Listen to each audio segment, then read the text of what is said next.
Israel is threatening a new military campaign in Lebanon as it launches a fresh offensive in central Gaza. And the U.S. Senate is expected to vote today on a bill that would protect access to contraception. Good morning. I'm Corva Coleman from NPR News, and here are today's top stories. Israel's military has launched a new offensive in central Gaza as the U.S. is urging a Gaza ceasefire. A Gaza hospital director tells NPR his facility received at least 78 people killed in the latest offensive in an area where many displaced Palestinians are sheltering.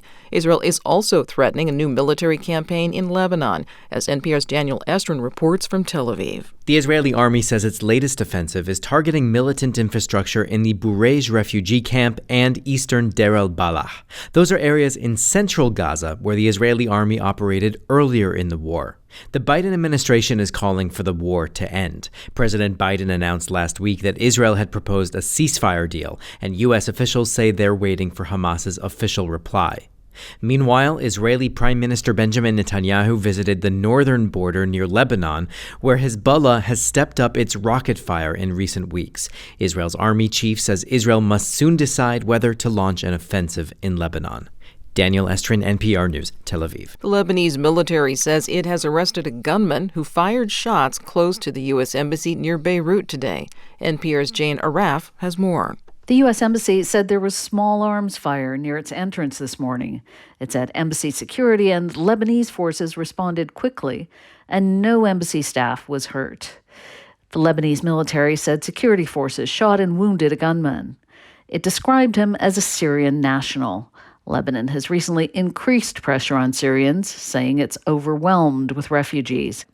Embassy security in Lebanon has been particularly tight since the bombing of the U.S. mission in 1983 killed 63 people.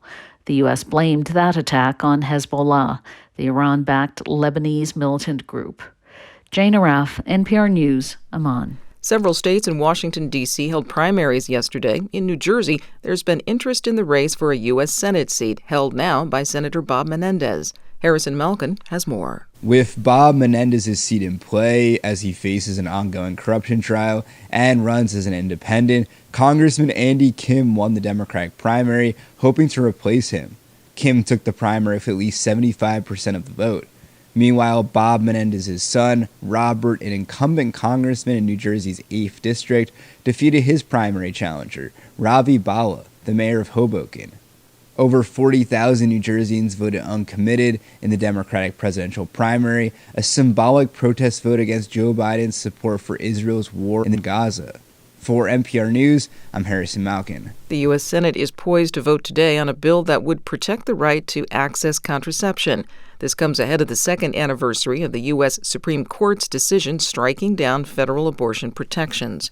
NPR's Barbara Sprunt reports the court's decision cast a degree of uncertainty over reproductive freedoms in general. Since the overturning of Roe v. Wade, voters have backed abortion rights at the ballot box in at least 6 states.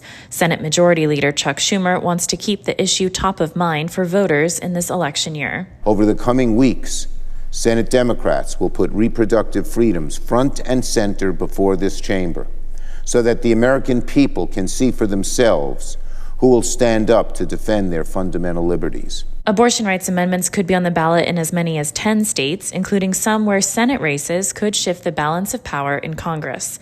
Barbara Sprunt, NPR News, Washington. You're listening to NPR.